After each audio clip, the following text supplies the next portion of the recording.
So, if you've been following Absolute Power, then you know that Wonder Woman and the Justice League Dark got their cheeks clapped. In this book, we find out how. My name is Dorian, this is SCM Comics. We are continuing our coverage of Absolute Power with Wonder Woman, number 11. So our story starts off at the Watergate Hotel in Washington, D.C. And if you're my age, you know what Watergate's famous for. If you don't, you get to go ahead and look it up. We got Detective Chimp.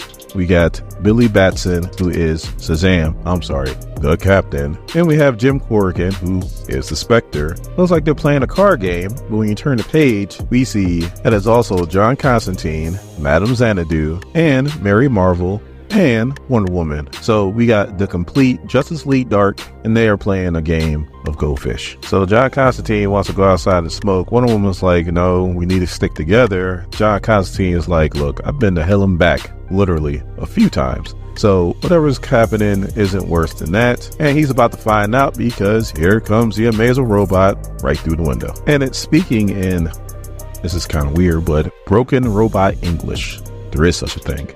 Like it talks and then it clicks and then talks again and then it clicks. Kind of weird. So on the next page, we see Wonder Woman's ready. They said Shazam, so you got the Captain. That's stupid. And Mary Marvel's ready. Spectre has changed. Madame Xanadu is ready to go. And Detective Chimp has a sword.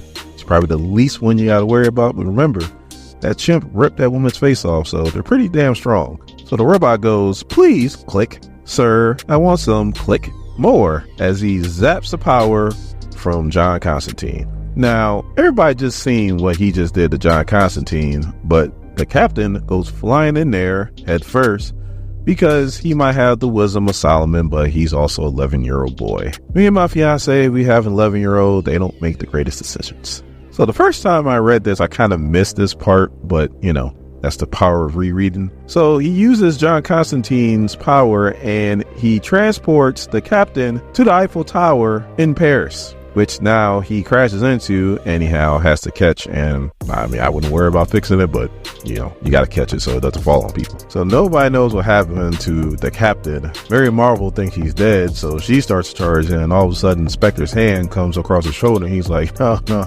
I got this. And he goes in and he knocks the Jesus out of this robot. I mean, he goes flying. So he hit him so far that Wonder Woman's like, can you see him, Mary Marvel? And she goes, yeah, I can see him.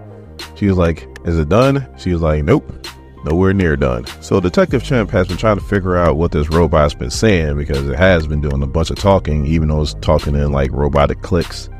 And Wonder Woman's like, hold on, that looked like John Constantine's magic it was using. Like, it stole this magic with just one touch. Like, how can that happen? And we're about to find out, because the robot flies back, grabs the Spectre. I want to stress that the Spectre is the vengeance of God's wrath. Like, Spectre gets his powers from God. So he should be done, but he's not.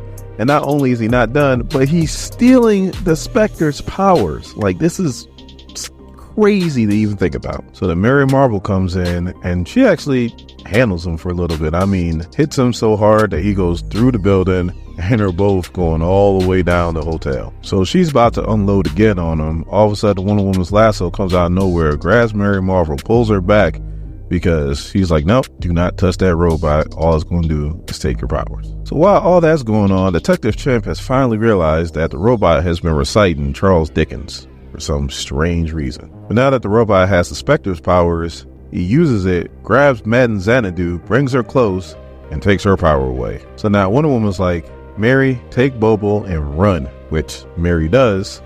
Bobo. And then she takes off her tiara, throws it at Paradise Lost, and sends him flying. My 3-year-old daughter wishes her tiara could do that. Anyway, Wonder Woman busts out her lasso of truth, gets the robot from the sky, and brings him down hard. But the robot, you know what, I should be calling it by his name. Paradise Lost uses somebody's power to hit Wonder Woman with some fire. Now, some of you guys might be confused and be like, well, hold on, time, isn't Wonder Woman like Superman? Somewhat.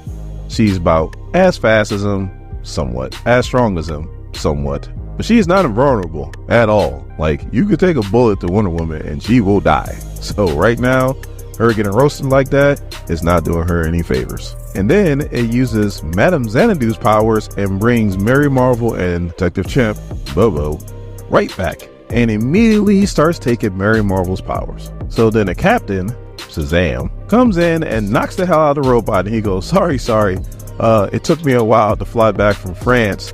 You know how big the Pacific Ocean is?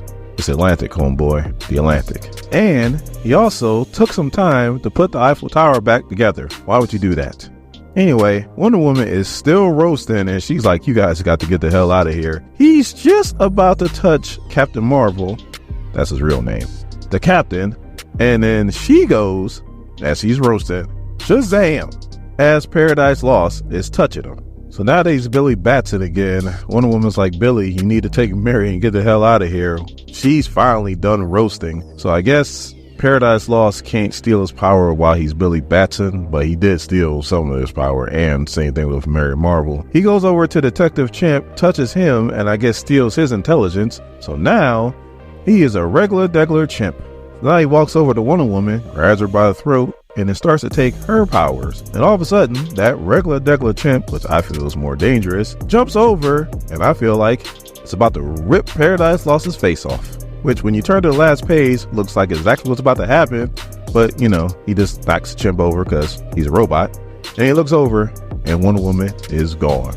So yes, this is the story of how Justice League Dark got their cheeks clapped.